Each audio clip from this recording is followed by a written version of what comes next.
नमस्ते, good evening everyone. Today आज हम 16 जनवरी 2021 में खड़े हैं।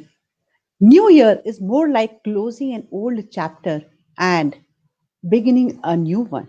I wish 2021 bestow all the mirth and opulence on you. आज मैं बहुत ही खुश हूं कि मैं Women with Wings को रिप्रेजेंट कर रही हूं। Now you would be thinking, what is Women with Wings?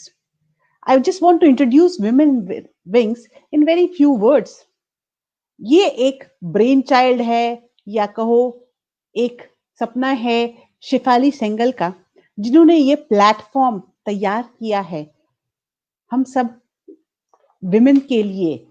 और उनका ये कहना है, this is a platform which stands united for women and keep inspiring them to fly. It is about building a strong women community and being collaborative and not competitive. In this platform, she calls so many women so that we all get inspired, get motivated, and work together and fly high with each other. And that is what Women with Wing is all about. And I feel pleasure and honored to be part of this platform. Thank you so much, Shefali, for inspiring all of us and bringing all of us on this platform. Now, coming to the topic, coming to our discussion, our guest. आज हमारी guest कौन है? तो मेरे को बहुत ज्यादा खुशी हो रही है. It's my pleasure to introduce our speaker for today. उनका नाम Pratibha Rai, TV journalist. She comes with 20 years of experience in TV journalism. उस समय माइक थाम कर फील्ड में उतरना बहुत ही कम टीवी जर्नलिस्ट किया करती थी, फीमेल टीवी जर्नलिस्ट किया करती थी. और प्रतिभा जी उस समय से 20 सालों से ये काम कर रही हैं. उन्होंने reporting, scripting, production, news program सब में अपना अपना योगदान, कंट्रीब्यूशन दिया है. इसके अलावा वो कई इंस्टीट्यूट के साथ जुड़ी हुई हैं और बडिंग जर्नलिस्ट को अपने नॉलेज के साथ उनको प्रोत्साहन देती आई हैं और उनको आगे बढ़ते हुए हेल्प करती आई हैं. घर परिवार के साथ लगातार मीडिया प्लेटफॉर्म पे बनी हुई हैं. Like any other profession and career, media has also seen so many changes, technological changes, different type of changes, but she has stood firm and conquered all those odds and is here with us, standing tall. She has stood firm and tall. Changes के साथ बढ़ते हुए और अपने हौसलों के साथ आगे हमेशा बढ़ती रही है. एक फीमेल जर्नलिस्ट की लाइफ और चैलेंजेस को आज हम थोड़े करीब से जानेंगे और कोशिश करेंगे कि हम क्या देख सकते, कैसे और आगे उनसे सीख सकते हैं. आइए हम उन्हीं से जानते हैं कि मीडिया बाय चॉइस, ये प्रोफेशन उनका मीडिया बाय चॉइस है या बाय चांस है. सो I welcome Pratibha to this platform. Thank you so much for taking your time out and speaking to us. Thank you, Dr. Shreya. सभी को बहुत बहुत नमस्कार. www जैसा कि नाम है वैसे ही ये पावरफुल पंच प्लेटफॉर्म बनता जाए. अभी शुरुआत है, अब इसकी बहुत उड़ान बाकी है. और मैं डॉक्टर श्रेया आपने जैसे मुझे पूछा, मैं आपको बताना चाहूंगी कि जैसे हर तमाम प्रोफेशंस के जो चैलेंजेस हैं उससे कहीं ज्यादा चैलेंजेस मीडिया में हो, खासकर महिलाओं के लिए, फीमेल्स के लिए तो बहुत ही ज्यादा चैलेंजेस हैं. मैं आपको ये बताना चाहूंगी कि मैं इस प्रोफेशन में, जैसे कि आपने पूछा, मैं बाई चॉइस नहीं आई थी. अगर आप मेरी स्टोरी सुनेंगे, समझेंगे तो आपको ये एहसास हो जाएगा कि मैं बाई चांस आई थी. एक्चुअल ग्रेजुएशन के टाइम में जब मैं पढ़ाई कर रही थी तो उसके साथ साथ मैं all India radio Gorakhpur station, basically मैं गोरखपुर यूपी की रहने वाली हूँ, वहां पे मैंने जब पढ़ाई शुरू की और पढ़ाई के साथ साथ मेरा थोड़ा सा इंटरेस्ट था इन सारी चीजों में. स्कूल में भी बहुत पार्टिसिपेट वगैरह करती थी स्टेज वगैरह पे. फिर मैं ऑल इंडिया रेडियो के साथ वहां पे एसोसिएट हो गई, वहां पे कंपेयरिंग करने लगी, यूथ प्रोग्राम्स वगैरह करने लगी, कुछ न्यूज़पेपर्स के लिए लिखने लगी थी. तो जैसे जैसे थोड़ा सा समय बीता मैं आपको एक इंसिडेंट बताती हूँ कि ऑल इंडिया रेडियो के डायरेक्टर हुआ करते थे डॉक्टर प्रधान। उन्होंने एक बार मुझे मेरे काम को देखा, उन्होंने मुझे बुलाया और कहा कि तुम इसको अपना प्रोफेशन क्यों नहीं बनाती? तो एक्चुअल एक तो सोचिए 99 का टाइम, 98, 99 समझ रहे हैं, आज से 20 कितने साल पहले की बात है। और उस समय भी लोग बहुत मास कम्युनिकेशन के बारे में नहीं जानते थे। और अब आज की डेट में तो आप सोचिए कि हर गली गली, हर जगह तमाम इंस्टीट्यूट खुल गए हैं, हर किसी के हाथ में माइक है, हर किसी के पास है, टेक्नोलॉजी इतनी बूम कर गई है। उस समय में ऐसा कुछ भी नहीं था और मुझे खुद भी नहीं पता था। मैं आपको एक इंसिडेंट बताऊं कि वहां पर एक डॉक्टर हैदर हुआ करते थे करेस्पॉन्डेंट। तो उनके रूम के बाहर लिखा हुआ था डॉक्टर हैदर करेस्पॉन्डेंट।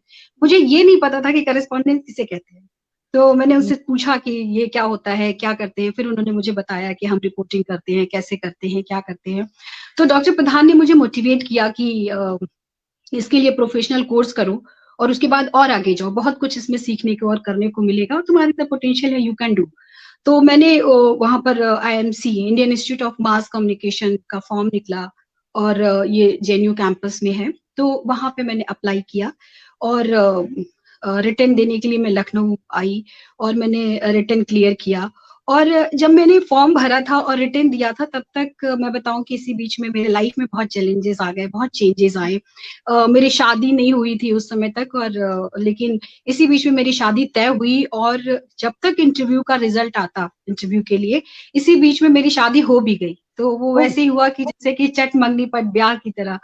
तो उसके बाद से जब मैं इंटरव्यू के लिए ससुराल में थी अपने और मेरे इंटरव्यू के लिए कॉल आया घर पर और उस समय लैंडलाइन का टाइम था, फोन आया घर पे, उस समय कोई रहा नहीं होगा, किसी ने रिसीव नहीं किया और उस वहां पर एक लेटर आया IMC की तरफ से कि इस डेट को इंटरव्यू है, जाना है।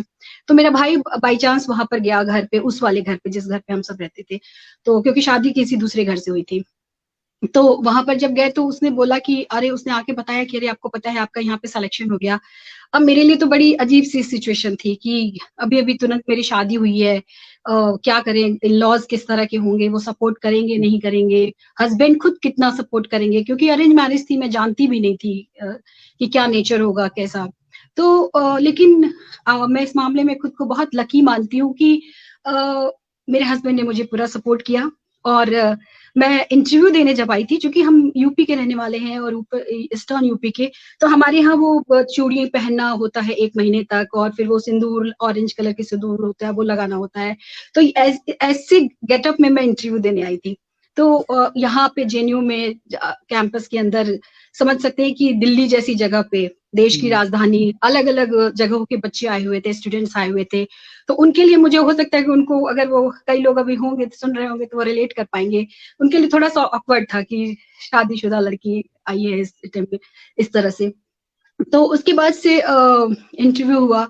इंटरव्यू बोर्ड में भी लोगों को ये कन्विंस करने में मुझे थोड़ा टाइम लगा कि अगर ये सिलेक्शन हो भी जाता है, उन्हें लग रहा था कि शायद सिलेक्शन अगर हो भी गया, क्योंकि ऑल इंडिया लेवल बेसिस पे ये 25 सीट्स हुआ करती थी। अगर मैं बीच में छोड़ के चली जाऊंगी, अगर तुरंत शादी हुई है, क्या पता आगे नहीं इसको कैरी करूं, तो वो एक सीट खराब हो जाएगी। लेकिन मैंने उनको कन्विंस किया कि नहीं, अगर मैं शादी के तुरंत बाद अगर इंटरव्यू देने यहाँ तक आई हूँ, तो इसका मतलब है कि मैं आगे इसको परसू करूंगी और इसी में करियर बनाऊंगी मैं। तो बाय गॉड ग्रेस की मुझे एडमिशन मिल गया। और 1 महीने के बाद जब सब लोग हनीमून मनाने जा रहे होते हैं, उस समय मैं हॉस्टल में रहने के लिए आ गई और इस तरह से पढ़ाई शुरू की। चूंकि एक प्रोफेशनल कोर्स था, तो एक मेरे लिए एक नया दरवाजा खुला, एक नई दुनिया से रूबरू हो रही थी। एक प्रोफेशनल कोर्स करने के बाद मेरे लिए तो फिर मीडिया इंडस्ट्री मेरे लिए सब कुछ हो गया। बहुत ही डिफरेंट स्टोरी है आपकी, प्रतिभा जी। तो जैसे आपने प्रोफेशनल पर्सनल लाइफ की बात की, तो आप कुछ थोड़े इसके बारे में बताना चाहेंगे, अपनी पर्सनल लाइफ और प्रोफेशनल लाइफ कैसी रही, क्या हुआ, क्या उतार चढ़ाव? क्योंकि जैसे ही आपने प्रोफेशनल लाइफ में कदम रखा, आपकी पर्सनल लाइफ भी उसी समय, नई पर्सनल लाइफ शुरू हुई। तो क्या हुआ, थोड़ी सी? हाँ, मतलब एक जैसे अगर सपोज अगर मेरी शादी नहीं होती तो शायद मेरे लिए एक अलग ही सिनेरियो होता, एक सब कुछ अलग देखने समझने का तरीका होता। लेकिन मुझे अपनी फैमिली को भी देखना था, अपने हस्बैंड को भी समझना था जिसको मैं अभी जानती नहीं थी पूरी तरह से।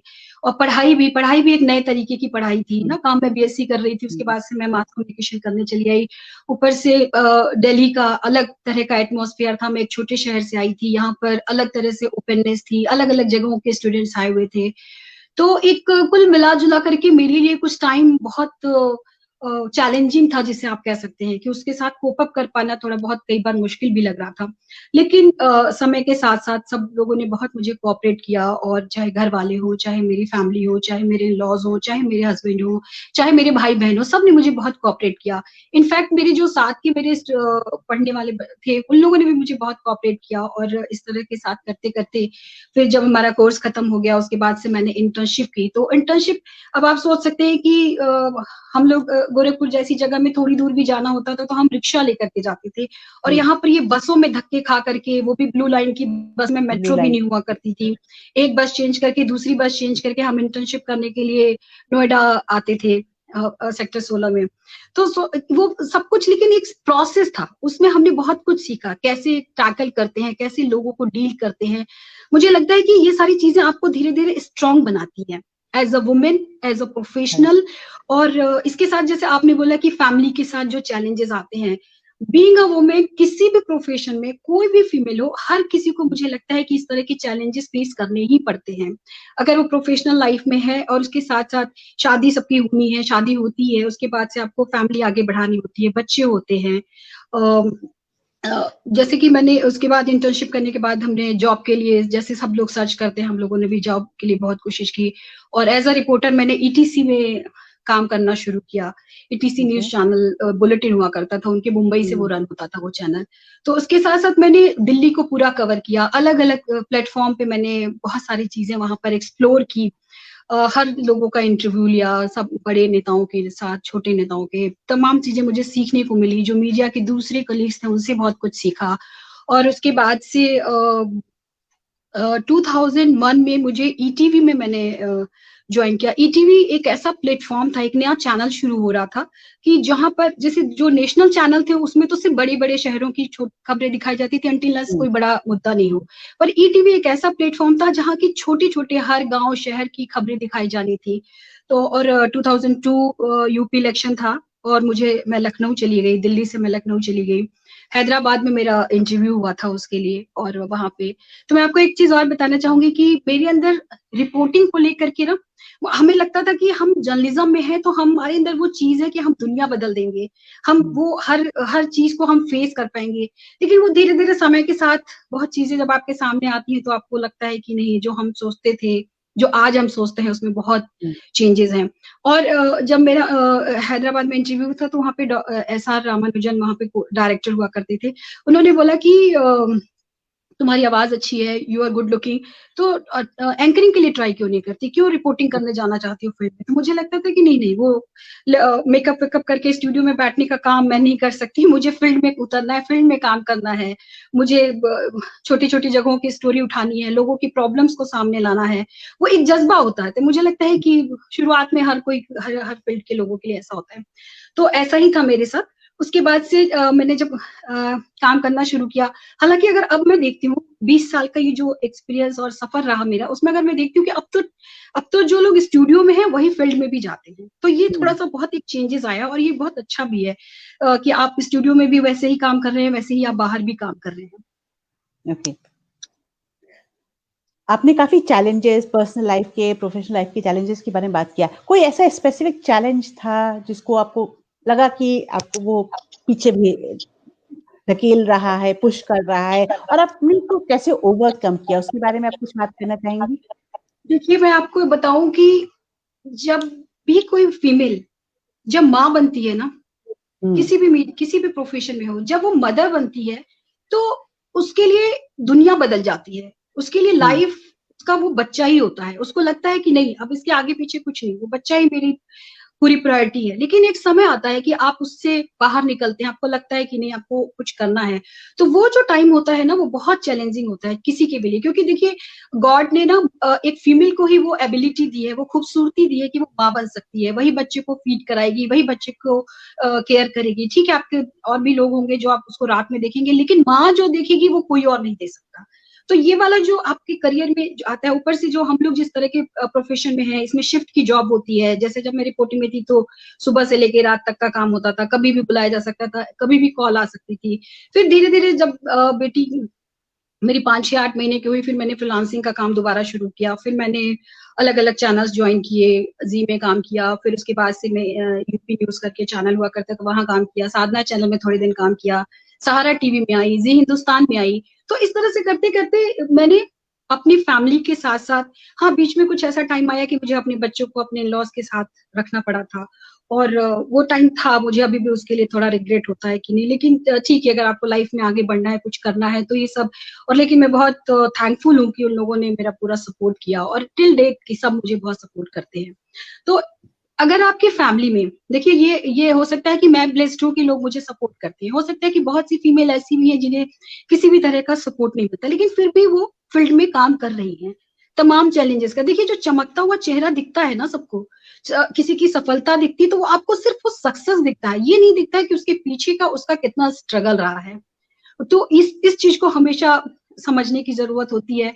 और मैं तो इसके लिए यही कहूंगी कि निगाहों में मंजिल थी, गिरे और गिरकर संभलते रहे, हवाओं ने बहुत कोशिश की, हवाओं ने बहुत कोशिश की, मगर चिराग आंधियों के जलते रहे। वाह, वाह, very nice, very inspiring line. आपने कई बार जेएनयू की बात की। मुझे लगता है वो जो आपका फेस था, वो आपका जितने साल आपने जेएनयू में गुजारे वो आपके दिल के बहुत करीब रहा है। तो कुछ आप जेएनयू के बारे में बताना चाहेंगी? वहाँ की लाइफ, आपने कहा गोरखपुर से दिल्ली आके जेएनयू में रह के बहुत ही डिफरेंट था। तो इसके बारे में कुछ बताना चाहेंगी? मुझे लगा कि हाँ आपके दिल के बहुत करीब है वो मैं आपको एक लाइन। चीज ये बताना चाहूंगी कि जेएनयू एक अपने आप में एक अलग दुनिया है।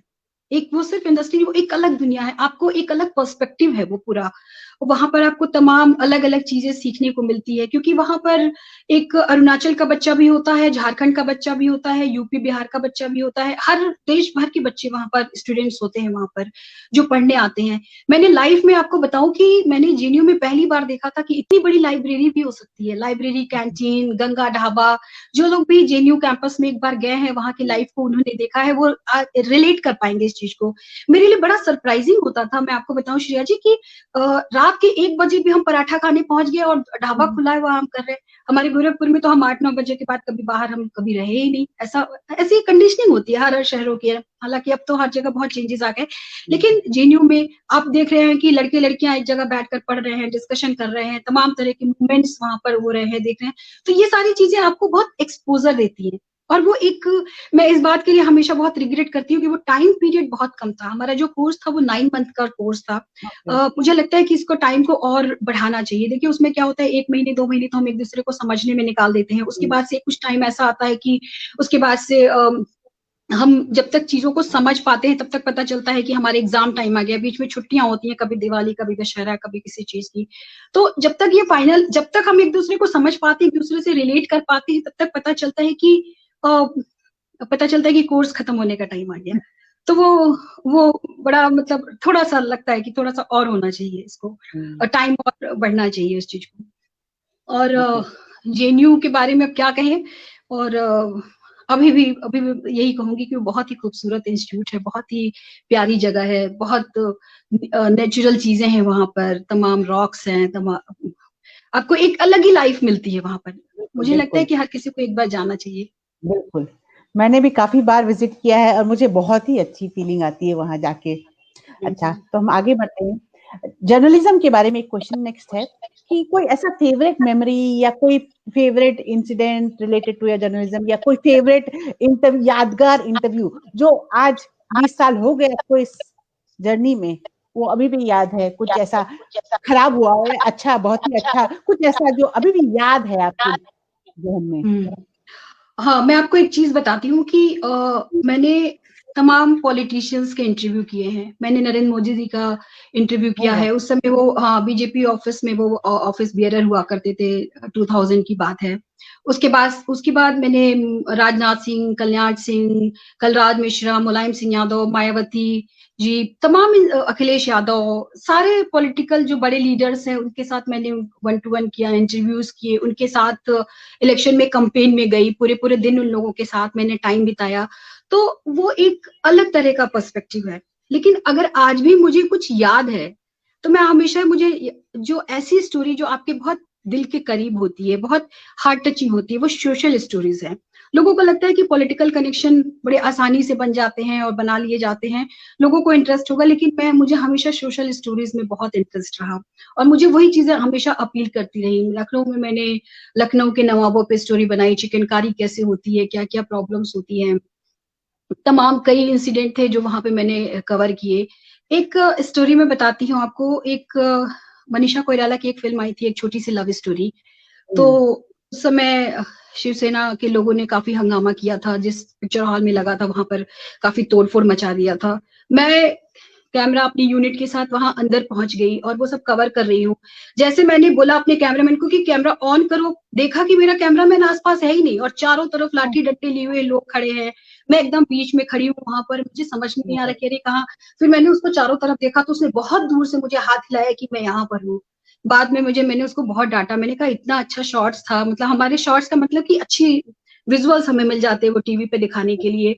तो उसने कहा आपको अपनी जान की परवाह नहीं है, लेकिन मुझे अपनी जान की परवाह है, वहां पर लोग हमें मार देते हैं। मैं मतलब मैं आपको ये बताना चाह रही हूँ कि उस टाइम में मुझे किसी भी तरह का डर नहीं था, कोई खौफ नहीं था, लेकिन वो बेचारा, उसको इतना डर था कि वो मतलब सोचिए मुझ लड़की को अकेले छोड़ के, मैंने उस टाइम में जब लखनऊ जैसी जगह में फीमेल टीवी जर्नलिस्ट बहुत कम हुआ करती थी, जो माइक लेके कैमरा लेके फील्ड में जाती थी। तो उसमें वो मुझे छोड़ के चला गया। तो वो भी मेरे लिए एक मेमोरेबल है कि कैसे उस भीड़ में से बच के मैं निकली। फिर मैंने बाद में शूट किया उसको और स्टोरी को बनाई। और इसी तरह से एक स्टोरी है, उस समय मैं डेस्क पे थी, सहारा टीवी में थी, निर्भया कांड। वो मुझे लगता है कि हर किसी के लिए वो सुबह मैं कभी भूल नहीं सकती। जब मैं मॉर्निंग शिफ्ट में थी, वहां पे मैं मॉर्निंग शिफ्ट इंचार्ज हुआ करती थी। जब मैं वहां पर गई और ये इस तरह की स्टोरी सामने आई, पहली बार ऐसा था कि मैं स्टोरी बना रही हूँ, जो बुलेटिन प्रोड्यूसर है उसको बोल रही हूँ करने के लिए, और साथ साथ में रो रही हूँ, आंखों से मेरे आंसू गिर रहे थे। मेरे ख्याल से जितनी भी फीमेल कलीग्स थी वहां पर, हर कोई सन्नाटे में था, इवन मेल वो भी बहुत दुखद, मतलब इतनी पीड़ा वाली स्टोरी तो हमारे सामने कभी आई नहीं थी। और इसी की तरह उस पे काफी लंबा कैंपेन चला और वो सब कुछ हुआ, और फाइनली अब क्या कहे उसको, वो तो नहीं रही निर्भया, लेकिन उनकी मदर को जो जीत मिली। तो और इसके साथ ही मैं बताऊं कि एक बार एक स्टोरी इसी तरह से आई थी सीकर की। सीकर में एक छोटी सी बच्ची थी, उसके साथ गैंगरेप हुआ था, 9-10 साल की लड़की थी। और उसके बाद से उस केस को कवर करने भी लोग नहीं दे रहे थे, उन लोगों की फैमिली से मिलने भी लोग नहीं दे रहे थे। उन लोगों को क्या किया, एम्स में वो लड़की भर्ती थी, हमारे उस समय जो एडिटर थे उन्होंने कॉल ली, उन्होंने हम लोगों को बुला करके बोला कि कुछ ऐसा करना पड़ेगा कि वहां पर जाना पड़ेगा को, और उस बच्ची को और उसकी फैमिली को। तो उन्होंने बात करके उस लड़की की बहन को कन्विंस कर लिया था स्टूडियो में आने के लिए। हमने उसको बताया था कि हम तुम्हारा नाम नहीं दिखाएंगे, तुम्हारी स्टोरी नहीं दिखाएंगे, क्या हो कहाँ से हो नहीं बताएंगे, सिर्फ हम जगह का नाम और बताएंगे, क्योंकि हम चाहते हैं कि तुम्हें इंसाफ मिले। बहुत गरीब परिवार था, सोचिए वो इतना गरीब परिवार था कि जो खाने के लिए भी अगर उनको कुछ मिल जाता था वो उसी में खुश हो जाते थे। सोचिए कितनी कितनी ऐसी गरीब फैमिली की बच्ची को इंसाफ मिलना। और मतलब मैं बता नहीं सकती कि हम लोग जब जिस फील्ड में हैं, काम करते हैं, वहां पर रेप की स्टोरी तो इतनी आती है, इतनी होती है, कुछ केसेस जो होते हैं वो जो हाईलाइट होते हैं, अदरवाइज तो सोचिए कि मतलब बहुत पेनफुल होता है। तो उस स्टोरी में आपको ये बताऊं कि सुबह 4 बजे मेरे पास ऑफिस से गाड़ी आ गई कि आपको एम्स जाना है। मेरे एडिटर ने मुझे समझा दिया था कि बिल्कुल कोई माइक आईडी नहीं रखना, कोई अपना जो कार्ड होता है चैनल का वो भी नहीं रखना, ताकि किसी को पता नहीं चले कि हम किसी मीडिया हाउस से हैं, ये क्या है। क्योंकि वो जो लोग थे वो बहुत दबंग थे, जो अगली पार्टी थी, जो तो उन लोगों ने या फिर कुछ नर्सेस डॉक्टर्स वगैरह को भी लोग कहते हैं ऐसा, आई डोंट नो कि कितना सही था या गलत था, कि आप बहुत ऐसे मत जाना कि उनको ऐसे पता चले कि उनकी फैमिली का कोई है जो उनको समझाने और उनके सपोर्ट में आया हुआ है। मैं वहां पे गई और मैं पूरे दिन रही, और करना ये था कि मुझे वहां रहना था और उसकी सिस्टर को हमें स्टूडियो भेज देना था, ताकि वो ओके। अपनी बहन के साथ जो हुआ था वो बता पाए। तो मैं पूरे टाइम वहां रही, और इस बात का मैंने पूरा ख्याल रखा कि वहां पे किसी को कानो कान ये खबर नहीं हो कि वो उसकी बहन यहाँ नहीं है और उसकी जगह मैं हूँ वहां पर। ओके।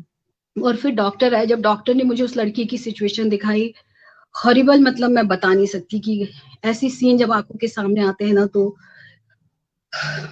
ईश्वर ना करे कि किसी के साथ ऐसा हो, लेकिन ऐसी सब चीजों के साथ हम फेस करते हैं। तो कई ऐसी स्टोरीज रही, तो वो मेरे लिए बड़ा चैलेंजिंग था कि, क्योंकि डर भी था, क्योंकि मेरे जो एडिटर थे उन्होंने भी मुझे बोल के रखा था कि कुछ भी तुम्हें कभी भी लगेगा तो तुम तुरंत वहां से भाग लेना, निकल लेना, ताकि किसी भी तरह से तुम्हें किसी तरह से कोई नुकसान नहीं हो। लेकिन फाइनली वो सब कुछ बहुत अच्छे से निपट गया, और बहुत अच्छे से सीकर की दामनी के नाम से उस स्टोरी को हम लोगों ने प्ले किया। ऐसी बहुत सारी और भी छोटी छोटी मेमोरीज हैं जिस एंडलेस लिस्ट। या आपकी बातों से मतलब लग रहा है कि आप कितने जज्बात, मतलब एक एक मोमेंट को आप जी चुकी हैं, और आपने जब बताया भी तो सारे इमोशंस आ रहे थे सामने। बहुत ही अच्छा प्रतिभा। जब अब आप ये सारी चीजें कर रही थी, कभी कठिनाइयाँ, कभी पुलिस की डंडे, कभी भागा दौड़ी, ये सब मामलों में कभी ऐसा लम्हा आपके जीवन में आया, कभी आपको लगा कि मुझे क्विट कर देना चाहिए? और जब ऐसा हुआ तो आपने क्या किया? क्या आपको आज भी प्रोत्साहित करता रहता है कि आप ये काम कर रही हैं? What is that force behind you that keeps you moving?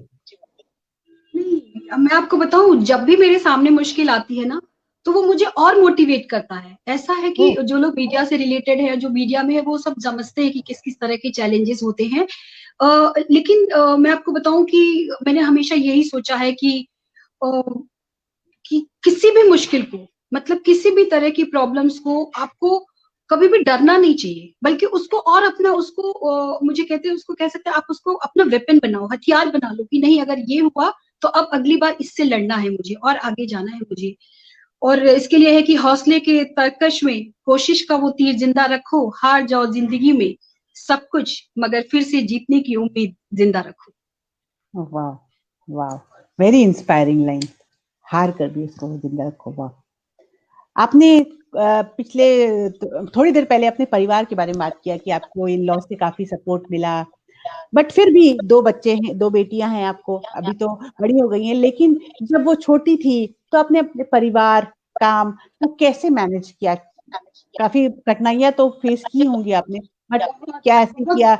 मुझे भी काफी प्रॉब्लम्स होती हैं, तो बाकी लोग भी जानना चाहेंगे कि कैसे आपने फेस किया, क्या-क्या किया ताकि आज आप इस लेवल पे पहुंच चुकी हैं? जी, कैसे देखिए, जब मैनेज? बच्चे छोटे होते हैं तो उनके अपने चैलेंजेस होते हैं, ये तो हर किसी को पता है। छोटे बच्चों को उनको तैयार करना, सुबह स्कूल छोड़ना, फिर उनके साथ अपनी पूरी रूटीन को आपको उनके साथ कैरी करना बहुत मुश्किल होता है। मैं अपने बच्चों को सुबह तैयार करती थी, उनको बस स्टॉप पे छोड़ती थी, फिर मैं ऑफिस जाती थी, फिर उनके आने तक मैं वापस आ जाती थी, या थोड़ा आगे पीछे भी कई बार हो जाता था। फिर उनको लेकर के मैं स्टेडियम जाती थी शाम को, क्योंकि मैंने वो चाहा कि अपने बच्चों को वो हर एक्सपोजर, हर वो टाइम दे जो कि हर मदर चाहती है उसको मिले। हालांकि कई बार बहुत मुश्किल हो जाता है कि आप पूरे टाइम भागते ही रहते हो, भागते ही रहते हो, लेकिन इतना मुश्किल भी नहीं होता। अगर आपने एक बार सोच लिया ना, एक बार आपने चाह लिया ना, ठान लिया ना कि आपको ये करना ही करना है, तो आप कर लोगे। मैं आपको बताऊं डॉक्टर श्रेया, होता क्या है ना कि हम फीमेल्स क्या है, जैसे हम लोगों ने इतना टाइम देखा है लाइफ में, मेरे सामने अगर आप कहिए तो मीडिया का एक बड़ा ट्रांसफॉर्मेशन हो गया। अब तो हमारे पास सब कुछ हमारे पास गूगल पे अवेलेबल है। हम उस समय रिसर्च करते थे चीजों को, जब हमने शुरू किया था अपना करियर।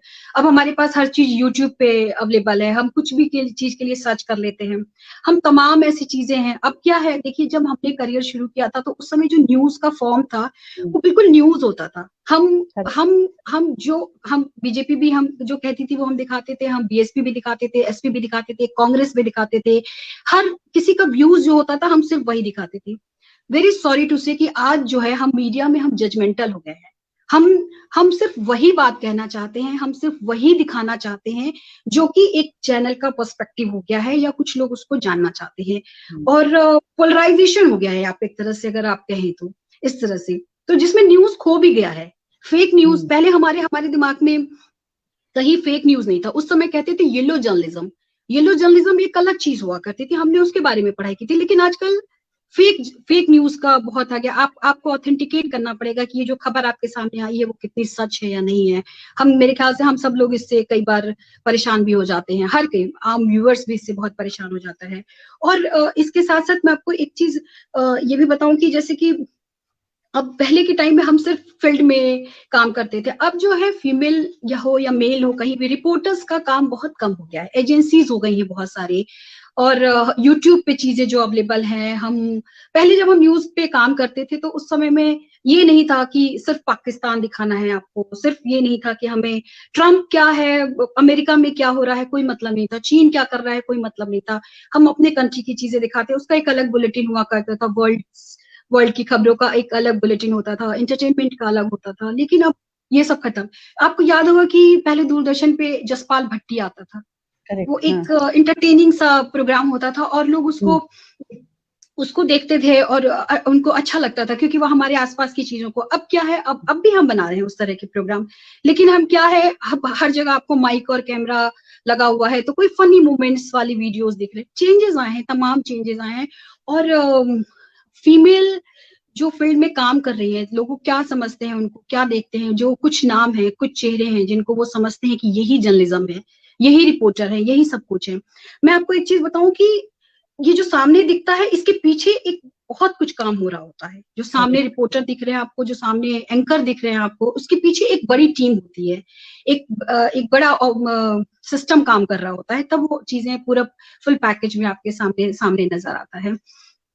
तो सबके लिए चैलेंजेस भी बड़े हैं, क्योंकि पहले इतना लाइव नहीं होता था, लाइव कभी कभी होता था, अब हर टाइम हम लाइव हैं, हर टाइम हर खबर पे हम लाइव हैं, हर खबर पे हमको लाइव रिपोर्टर चाहिए, एंकर लाइव हैं।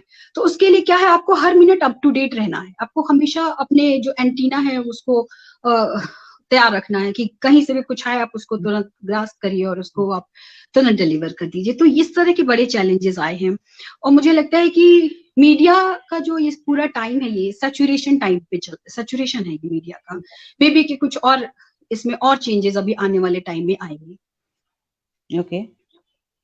जैसे अभी आपने बात की कि हर समय हम लाइव रहते हैं, आज भी हम लाइव हैं फेसबुक पे, काफी लोग हमारे साथ जुड़े हुए हैं। तो उसी से मेरा नेक्स्ट सवाल है, अभी तक आज तक आप मतलब जो भी आपने रोल किया है, निभाए हैं, रोल मतलब कोई रोल एक्टिंग नहीं, मतलब अपना हाँ, करियर के जो रोल की बात कर रही हूँ, तो वो हमेशा इस साइड वाला रहा है, आपने लोगों को इंटरव्यू किया है हमेशा जाके, आज आपको इंटरव्यू किया जा रहा है तो आपको कैसा लग रहा है on the other side? How do you feel to be on the other doctor side? Shreya मैं बताऊं, मुझे बहुत डर लग रहा था और आज मुझे वो समझ में आया कि जब मैं फोन करके बोलती थी किसी को कि मैं आधे घंटे में आपके पास पहुंच रही हूँ और इस टॉपिक पे आपसे बात करना है, तो अब मैं समझ पाती हूँ कि उनका पेन क्या है। हालांकि अब मोस्टली जो सोशल वर्कर हैं, जो पॉलिटिशियंस हैं, जो ऑफिसर्स हैं, अब ये लोग समझ चुके हैं कि क्या है मीडिया का, किसको मीडिया को कैसे फेस करना है, कैमरा सामने है तो हमें कैसे दिखना है, हमें किस तरह से अपनी कौन सी बात रखनी है। पहले पहले जब हम लोगों ने शुरू किया था तो लोगों को नहीं पता था, वो हमसे कैमरे को करवा के देखते थे कि देखिए हम कैसे लग रहे हैं, हमारी आवाज कैसी जा रही है कई बार।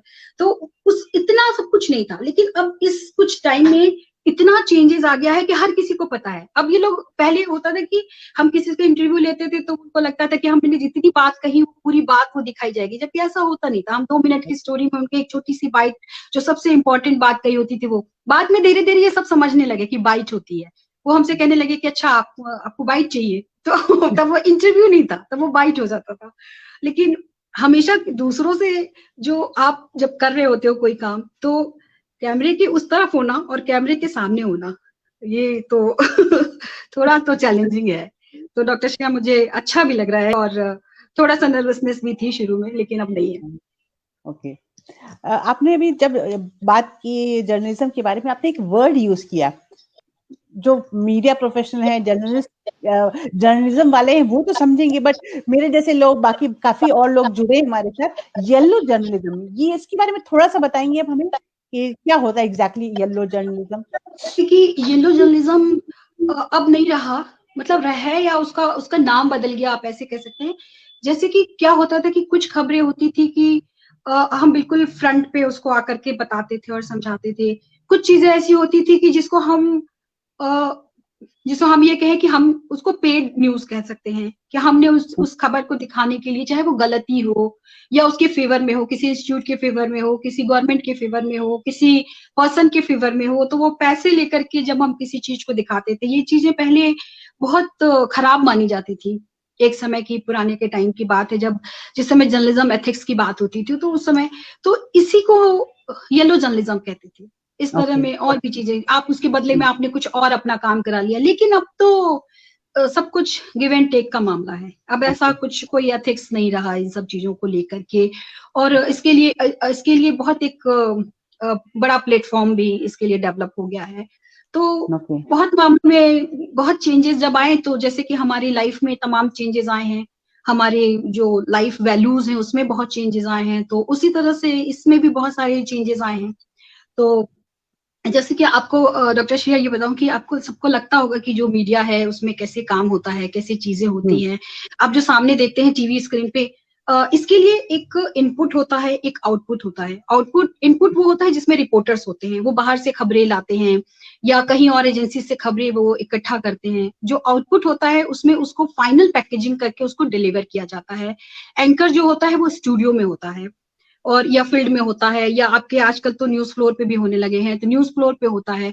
फिर वो उसको जो जिस टॉपिक पे बात करनी है, जो खबर हमारे सामने आती है, उसको वो डिलीवर करते हैं। उसके लिए और एडिटर होते हैं, ग्राफिक्स डिपार्टमेंट होता है। तो ये नहीं समझे, जैसे हम पिक्चर देखते हैं और सोचते हैं कि जो हीरो और हीरोइन है वही सब कुछ दिखते हैं, है ना, होता है ना डॉक्टर श्रेया ऐसा। लेकिन बिल्कुल, जब बिल्कुल। लेकिन जब आपको पता है कि एक फिल्म बनाने के पीछे कितनी बड़ी क्रू होती है, डायरेक्टर होते हैं, राइटर होते हैं, स्क्रिप्ट राइटर्स होते हैं, डायलॉग राइटर्स होते हैं, म्यूजिशियंस होते हैं, बहुत सारे लोग होते हैं। तो इसी तरह से हमारा जो न्यूज है ना, वो आपको दिखता है, लेकिन उसके पीछे एक लंबी फौज काम कर रही होती है, ओह! एक टीम काम कर रही होती है हर हर समय। और इसके लिए जैसे पहले मैंने आपको बताया कि लाइव नहीं होता था, तो बहुत चैलेंजेस भी हुँ, होते थे। अब लाइव है, और कई बार ये होता है कि कई फनी मोमेंट्स भी होते हैं। मैं आपसे वो शेयर करना चाहूंगी कि जैसे एक बार किसी चैनल में, कई बार होता है समझ नहीं आता, मान लीजिए अचानक आपके सामने कोई बात आ गई और आप उससे रिलेटेड आपको कुछ आप समझ नहीं पाते हो कि क्या पूछूं। आपके सामने अचानक अमिताभ बच्चन आके बैठ जाए, तो लगा दिया जाए आपको कि आप उनसे पूछो कि क्या सवाल करना। तो कई बार एंकर को भी समझ में आया। जब आराध्या पैदा हुई थी, ऐश्वर्या राय की बेटी, तो एक चैनल में अमिताभ बच्चन को फोन लगाया गया, तो उन्होंने, एंकर ने पूछा कि, अब उसे समझ में नहीं आया कि क्या पूछूं, तो उसने पूछा कि नमस्कार अमिताभ बच्चन जी, आपको कैसा लग रहा है दादा बनकर? तो थोड़ी देर के लिए वो चुप रहे, जैसे कि उनका, वो तो बहुत ही बुद्धिमान इंसान है और वाक्पटुता में तो उनका कोई जवाब नहीं है। तो उन्होंने कहा हुँ। कि जाहिर सी बात है कि अच्छा ही लग रहा होगा। हुँ, तो हुँ, इस तरह के भी कई बार ऐसे मोमेंट्स आते हैं। और मैं आपको बताऊं कि कई बार कुछ कुछ ऐसी फनी चीजें होती हैं, जैसे हमारे सामने ना, मैंने आपको थोड़ी देर पहले बताया था कि हमारे सामने इतना रेप, मर्डर, एक्सीडेंट की खबरें आती हैं कि हम भूल जाते हैं कि हमारे मुंह से क्या वर्ड निकल रहा है। ये इतने सेंसिटिव वर्ड होते हैं, लेकिन हम काम करते करते, आप एक तरह से कह सकते हैं कि हमारा जो माइंड होता है वो इनसेंसिटिव हो जाता है। एक बार बिल्कुल। मैं एक चैनल में थी, हमारी एक कलीग है, वो एक रेप की खबर आई कहीं से, तो उन्होंने, वो भागते भागते गई एडिट बे में, जो एडिटर बैठे हुए थे, तो उससे बोला कि यार मेरा रेप करो, मेरा रेप करो। तो एडिटर उससे समझ नहीं रही कि क्या, वो बोला, उसको बोला, अरे यार तुमने मेरा रेप नहीं किया अभी तक। तो उसके कहने का मतलब था कि मेरी रेप की स्टोरी हुँ, तुमने अभी पूरी नहीं की, लेकिन वो स्टोरी ना बोल के रेप, वो मेरे पास आया, इनको समझा दीजिए, देखिए ये कैसे क्या बोल रही है वहां जाकर के। और उसको तब भी नहीं समझ में आ रहा था कि उसने ऐसा क्या, उसने बोला मैंने क्या बोला यार, कह के तो रही हूँ रेप करो। फिर उसको अचानक से लगा कि अच्छा। तो इस तरह के भी कई बार funny moments, incidents news room में हो जाते हैं कई बार।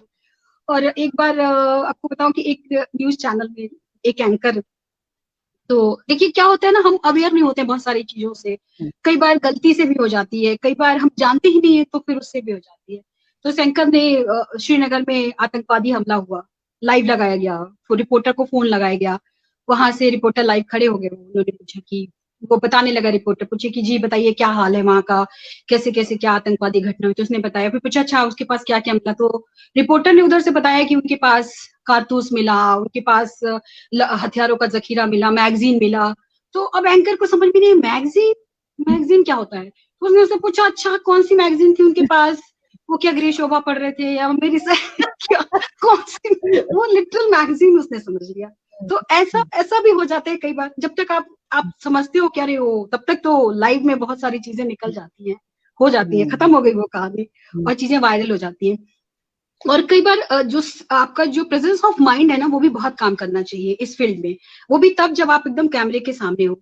अभी हाल फिलहाल जी हिंदुस्तान में एक एंकर है, वो लाइव प्रोग्राम कर रही थी घूम घूम करके, जैसे घूमते हुए वो स्टूडियो में एंटर की, उसका पैर स्लिप करके वो बुरी तरह से गिर गई। लेकिन देखिए उसका प्रेजेंस ऑफ माइंड, वो तुरंत उसने अपने आप को उठाया, वहां से उठी और वो तुरंत अपने जिस फ्लो में चल रही थी उसी फ्लो में उसने बोलना शुरू कर दिया।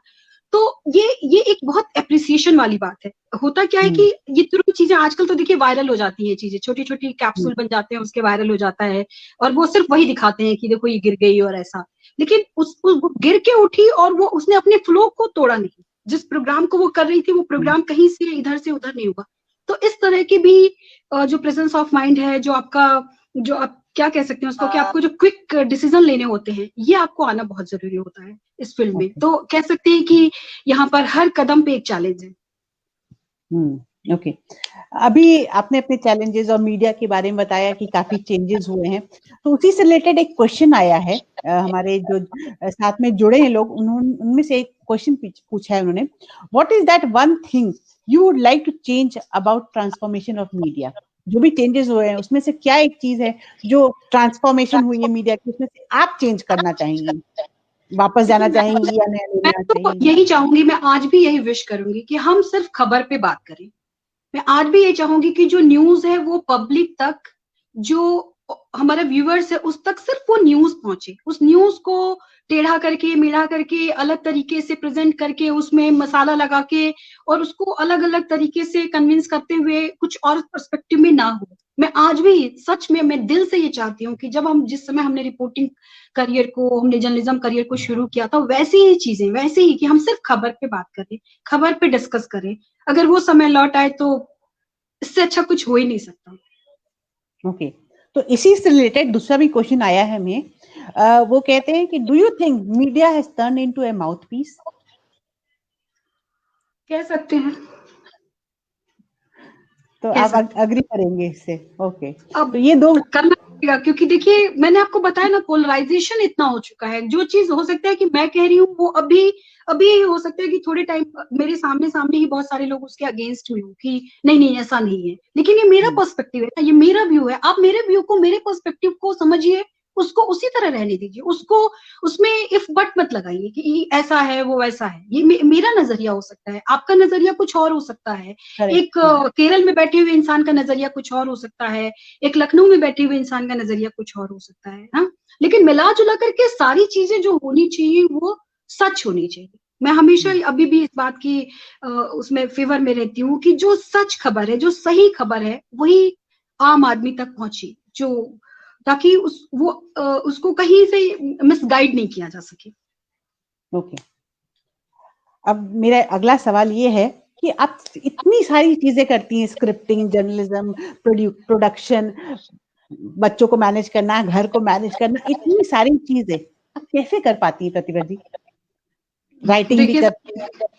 देखिए जब ये तो श्रेया जी, डॉक्टर श्रेया आप भी हैं, तो आपको भी ये समझ में आता ही होगा कि इतना आसान नहीं होता। लेकिन एक बार आपने ठान लिया कि आपको कुछ करना है, आपके अंदर एक, आपने एक सोच लिया ना कि आपको ये काम करना है, तो ठीक है, तमाम मुश्किलें आएंगी, तमाम तरह की दिक्कतें आपके सामने आएंगी, लेकिन आप उसको फेस करते हुए, हो सकता है कि थोड़े टाइम के बाद आप अपने आप को डाउन फील करें। हो सकता है कि कई बार ऐसा होता है, हर किसी के साथ, हर किसी के लाइफ में होता है कि ऐसी चीजें आती हैं। जैसे अभी क्या है, जैसे मैं आपको बता रही हूँ कि जैसे इस समय हम मिड एज में है, जिस एज में है अभी, क्या है, अब लोगों को देखिए परेशानी क्या होती है, लोग क्या बातें करते हैं इस एज की, ज्यादातर जो लेडीज हैं, अरे हमारे बाल गिरने लगे, मेरी स्किन पे रिंकल्स आ रहे हैं, वो उसके लिए बहुत परेशान होती हैं। मुझे लगता है कि आपको इन सब चीजों से परेशान नहीं होना चाहिए। हर हर इंसान के अंदर, हर शख्स के अंदर एक ब्यूटी है, एक हर शख्स के अंदर एक अलग सी चीज ईश्वर ने दी हुई है। आप उस पे काम करिए। कोई अच्छा गा सकता है, कोई अच्छा बोल सकता है, कोई अच्छा लिख सकता है, कोई अच्छा कुकिंग कर सकता है, कोई अच्छा मॉडरेटर हो सकता है, कोई कुछ भी, तमाम चीजें हैं आपको करने के लिए। आपको चूज करना है कि आपको उसमें से क्या आपको आप उस पे आगे काम करते हुए उस चीज को अपने समझे, बल्कि ये समझे आप क्यों सोचते हैं कि रिंकल्स हो गए। आपको आपको ये सोचना चाहिए कि ये रिंकल्स में हमारी खूबसूरती है, ये हमारे लाइफ की अर्निंग है, हमने अर्न किया है इसको, ऐसे नहीं मिल गया हमको ये सारी चीजें। हम इतना हंसे कि हमें क्राउड फीट हुआ, ऐसा नहीं हुआ कि हम ऐसे ही हो गए ये सारी चीजें, है ना। तो इसको हमको पॉजिटिव वे में लेने की बहुत जरूरत है कि हम लाइफ में हम आगे मेच्योर हों, हम ग्रो करें। और जो देखिए अभी आपने देखा होगा कि कोरोना टाइम में कितनी सारी फीमेल्स ऐसी थी कि जिन्होंने अपना यूट्यूब पे कुकिंग का काम शुरू किया और वो बहुत हिट रहा, सबसे ज्यादा सर्च किया गया उस समय में कुकिंग की अलग अलग चीजें सर्च की गई। तो हर किसी के अंदर कुछ करने का एक जज्बा है, उसको हमेशा आदमी को अपने अंदर जिंदा रखना चाहिए। वो एक हरवंश राय बच्चन ने लिखा है ना कि लहरों से डरकर नौका पार नहीं होती, कोशिश करने वालों की हार नहीं होती। और तो हमें हमेशा अपनी कोशिश को कभी छोड़ना नहीं चाहिए। We should keep trying, we have millions of alternatives, fill yourself with the bullet of hopes. अगर हमारे अंदर ये चीज अगर आ गई तो कोई भी चीज नहीं है जो हमें आगे बढ़ने से रोक सके, हमें हम जो करना चाहते हैं वो करने से रोक सके। बहुत अल्टरनेटिव्स हैं आपके सामने आज के टाइम में, तो मिलियंस अल्टरनेटिव्स। बहुत सही बोला आपने कि हमें कभी हार नहीं माननी चाहिए और उसी से आगे बढ़ते रहना चाहिए। अभी आपने लॉकडाउन की बात कही, कोरोना टाइम की बात की, तो उसी से मेरा नेक्स्ट सवाल ये है कि आपकी कोई lockdown story, anything related to your lockdown, क्या हुआ, कैसे हुआ? जैसे सबके सामने चैलेंजेस आए, कुछ टाइम हम लोगों को वर्क फ्रॉम होम मिला था, कुछ टाइम हम लोगों ने काम किया घर पे रह के, ऑफिस जाते हुए काम किए, तमाम चैलेंजेस थे। जब आपको पता चलता है कि आपके कोलीग को कोरोना हो गया तो एक डर तो था शुरू में, जो डर अब खत्म होता जा रहा है धीरे धीरे। ये बहुत अच्छी पॉजिटिव बातें हैं। कोई आपके पास हेल्पिंग हैंड नहीं है, घर का काम भी आप सारा काम कर रहे हो। और इस टाइम पे सब लोगों ने, मुझे लगता है कि सिर्फ मैं ही नहीं, घर में हर किसी ने, सबने मोमोज बनाना, पिज्जा बनाना, जो भी जंक फूड थे वो बाहर तो मिलता नहीं था, तो सबने यूट्यूब देख देख करके घर में ही खूब ट्राई किया और रोज अपने अपने नेटवर्क पे लोग इसको पोस्ट करते थे। तो मुझे लगता है कि इन सब चीजों को भी एक तरह से हमने नेचर को समझा। कोरोना ने हमें ना एक सीख दी कि फैमिली को साथ रहना, फैमिली की बॉन्डिंग कितनी जरूरी चीज है। देखिए उसके तमाम बहुत नेगेटिव पर्सपेक्टिव्स हैं कोरोना के। एक तो बीमारी ही ऐसी है, ऊपर से उसकी वजह से जो भी हमारा इकोनॉमी को डैमेज हुआ, प्लस और भी तरह की जो परेशानियां सबके सामने आ रही हैं, बावजूद इसके मुझे लगता है कि इससे लोगों को एक सीख तो मिली है। हेल्थ कॉन्शियस हुए लोग। उन दिनों हमने अच्छा खाना, गर्म पानी पीना, कच्ची हल्दी जैसा दूध पीना, गिलोय, एलोवेरा जैसी चीजों का यूज करना। अब सबको मुझे लगता है कि अगर आप घर में अपने बच्चों से पूछे तो उनको भी ये सब चीजें पता है।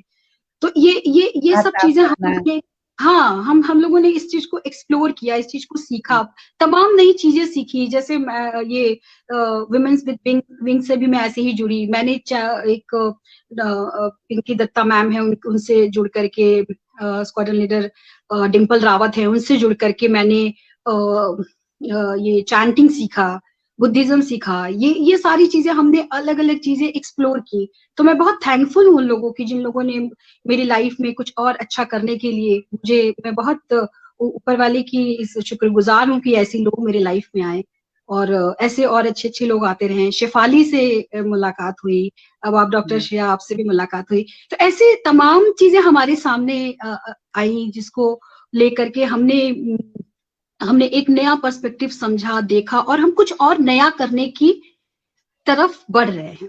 और आई होप कि बढ़ते रहेंगे और हम सब मिलकर के बहुत अच्छा करेंगे। बिल्कुल। आपने इतनी सारी चीजें बताई, इतने सारे नए नए थॉट्स, इतने सारे नए नए आइडिया अपने बारे में बताए कि कैसे किया, क्या किया, चैलेंजेस कैसे फेस किए। अगर मैं आपको पूछूं वन सेंटेंस में अपने आप को डिस्क्राइब करने के लिए, तो क्या होगा वो one sentence that describes Pratibha Rai? Lively, जिंदा दिल, जिंदा दिल, जिंदा दिल। हर हाल में ना मैं ह्यूमर ढूंढ लेती हूँ। ये मेरा बाय गॉड गिफ्टेड नेचर है ऐसा कि चाहे मेरे कलीग हो, मेरे घर वाले हो, मेरे दोस्त हो, अगर आप किसी से भी आप अगर मिलेंगे ना तो वो आपको ये तो बताएंगे ही कि मतलब मैं हमेशा खुश रहने का कुछ ना कुछ निकाल लेती हूँ, हंसने का कुछ ना कुछ। आप अगर अपने आसपास देखिए ना, नजर घुमा के, आपके पास हंसने के लिए बहुत चीजें हैं, आप रोने के लिए भी बहुत चीजें हैं, लेकिन ये डिपेंड करता है कि आप क्या लेते हैं। अगर आप हमेशा कीपिंग करते रहेंगे, अपनी चीजों को रोते रहेंगे कि मेरे पेरेंट्स ने ऐसा नहीं किया, मेरे घर वालों ने ऐसा नहीं किया, वो नहीं किया, अरे जिसने जो किया वो किया, हम क्या कर रहे हैं फिलहाल। मैंने वही कहा कि आपको पर ये डिपेंड करता है कि आप क्या चूज करते हैं। तो मैंने हमेशा जिंदा दिली को अपनाया और मुझे लगता है ये मेरी स्ट्रेंथ भी है। तो और होना चाहिए। मुझे लगता है कि अगर हम खुश रह लेते हैं, जितना हम हंस लेते हैं, जितना हम अपने ऊपर भी हंस लेते हैं, ये सबसे अच्छी बात ये होनी चाहिए कि हम अपने ऊपर हंस लेते हैं कई बार। हाँ, और कहते हैं ना, laughter is the best medicine health के लिए। खुश रहना बहुत जरूरी है। स्ट्रेस लाएंगे लाइफ में, प्रॉब्लम्स बढ़ती जाएंगी, और खुश रहेंगे तो प्रॉब्लम्स अपने पास ही नहीं आएंगी, फटकेंगी नहीं। तो बहुत ही अच्छा आपका जो लाइन कहते हैं ना कि जिंदा दिल, बहुत ही इंस्पायरिंग है। मुझे लगता है सबको ये अपनाना चाहिए अपनी लाइफ में। और जो दूसरी बात आपने बहुत ही इंपॉर्टेंट कही है कि नजरिया, बहुत ही कॉमन एग्जाम्पल है। हम कहते हैं ना, एक ग्लास में आधा पानी भरा हुआ है, नजरिया है कि वो आधा खाली है या आधा भरा हुआ है। मेरे कहने से मैं देखती हूँ उसको आधा भरा हुआ है, लेकिन दूसरा बोलेगा ये तो आधा खाली है। तो ये नजरिया, perception is very very important. How you perceive things makes you a person, what you want to look from it. True, very true. Agree, So 100% agree. कैसे देखती हैं आपके ऊपर भी वही सारी चीजें वैसी ही आएंगी। अगर आप देखेंगे आधा खाली है तो आपको चीजें उसी तरह से दिखेंगी। बिल्कुल, बहुत ही सही बात बोली आपने प्रतिभा जी। अभी हमने इतनी सारी जर्नलिज्म के बारे में बात की, काफी सारी यंग विमेन वो जो सोच रही होंगी जर्नलिज्म फील्ड में आने के लिए, उन्होंने चैलेंजेस के बारे में सुना आपसे, वो परस्यू करना चाह रही हैं करियर, ऑलरेडी कर रही हैं, उनके लिए कोई सजेशन, कोई एडवाइस आप देना चाहेंगी? बिल्कुल बिल्कुल देना चाहूंगी। बिल्कुल बिल्कुल, मैं उनको सबसे पहले एडवाइस यही देना चाहूंगी कि अपनी आंखों से सपने देखो, दूसरों की आंखों से सपने मत देखो। अपने चश्मे से दुनिया देखो और अपने चश्मे से दुनिया को समझने की कोशिश करो। अगर आपके अंदर लिखने का, पढ़ने का, अच्छा बोलने का सलीका है, अगर आपके अंदर वो बात है, तो ठीक है, आप धीरे धीरे समय के साथ आप ग्रो कर जाएंगे, तभी आप इस फील्ड में आओ। सिर्फ एक चमकता हुआ चेहरा देख करके, चमक धमक देख करके लाइमलाइट में आने के लिए सिर्फ इस वजह से नहीं आओ। क्योंकि जैसे कि आपको पता है कि जितना हर चमकती चीज के पीछे कुछ ना कुछ खराबी भी होती है, तो वैसे एक्सप्लॉइटेशन भी बहुत है। और इसीलिए मैं हर जो भी नए बच्चे आ रहे हैं, चाहे लड़के हों चाहे लड़कियां हों, मैं उनको ये बोलूंगी कि किसी दूसरे के नजरिए से इस दुनिया को ना देखें, ना इस इंडस्ट्री को देखें। सपोज मैं आप एग्जाम्पल से आपको एक चीज बता रही हूँ, जैसे किसी ने अगर आपको, किसी लड़की या लड़के को ये बताया कि आप एंकर बन सकते हैं, उसके अंदर ये बात है। क्योंकि देखिए, जितने भी बच्चे आते हैं ना, मैं जहाँ क्लासेस लेने जाती हूँ, या फिर जो बच्चे मुझसे वैसे भी मिलते हैं, या जब इंटर्नशिप के दौरान जो बच्चे मिलते हैं, हर किसी के अंदर सिर्फ यही है, वो रिपोर्टिंग करना चाहते हैं, वो एंकर बनना चाहते हैं।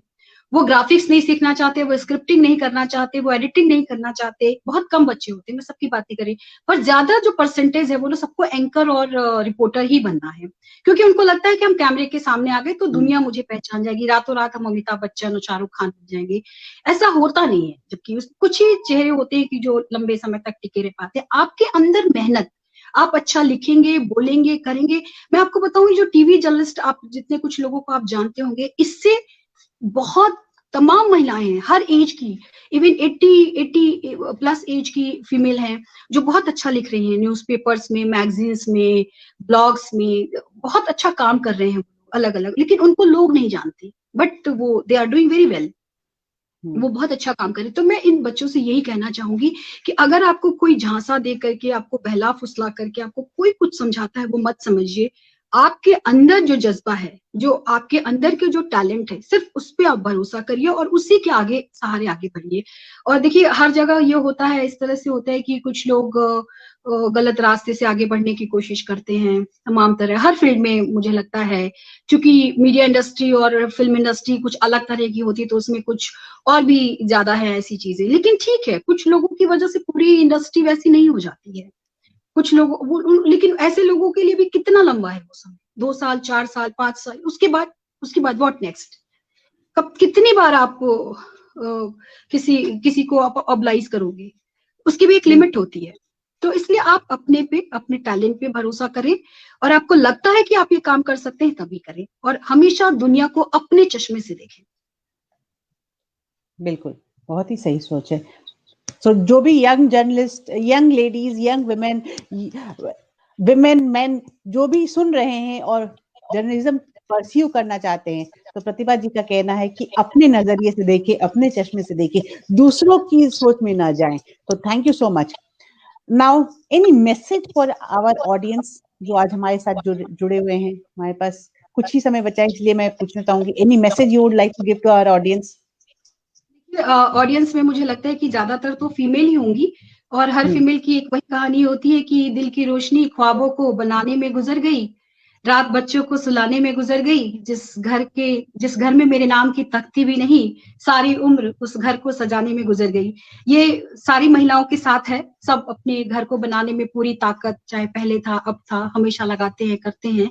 लेकिन अब मैं यहाँ पर इसमें थोड़ा सा चेंज लाना चाहती हूँ, ये है कि अब महिलाओं के नाम की तख्तियां भी बहुत तेजी से आगे बढ़ रही हैं, और इसमें WWW वुमेन्स विद विंग्स जैसा प्लेटफॉर्म भी इसके लिए बहुत सपोर्ट कर रहा है।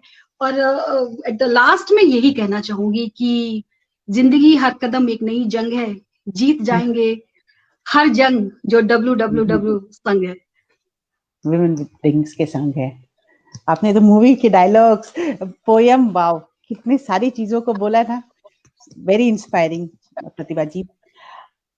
अब विमेन विद विंग्स की बात हो रही है, तो मेरा लास्ट क्वेश्चन आपसे यही है कि हाउ वुड यू कंट्रीब्यूट? आपका क्या कंट्रीब्यूशन होगा विमेन विद विंग्स के लिए? जितने भी लोग हमारे टीम के, हमारे विमेन विद विंग्स के जुड़े हुए हैं और जुड़ेंगे, तो आप क्या कंट्रीब्यूट करना चाहेंगी अपनी तरफ से? एक तो ये प्लेटफॉर्म इतना खूबसूरत प्लेटफॉर्म है, महिलाओं को हमेशा देखा जाता है एक दूसरे की बैक बाइटिंग करने में, लेग पुलिंग करने में। ज्यादातर आपने देखा होगा कि कभी किसी की फैमिली में, मतलब बहुत मैं घरेलू बात कर रही हूँ, कि कभी किसी ने ये नहीं कहा होगा कि तुम्हारा देवर और जेठ खराब है, हमेशा ये कहा जाता है यार तुम्हारी सास और ननद खराब है, होता है ना, ऐसा जनरल पर्सपेक्टिव है ऐसा।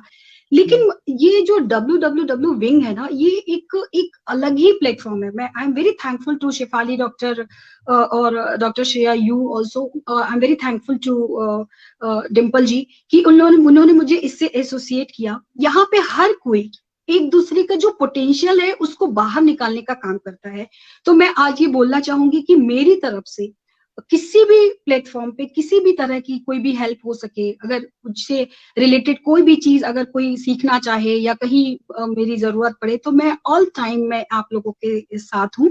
और कुछ लिखने का है, कुछ पढ़ने का है, इस प्लेटफॉर्म को और आगे बढ़ाने में मैं 100% तो नहीं कह सकती, पर 99% कोशिश करूंगी।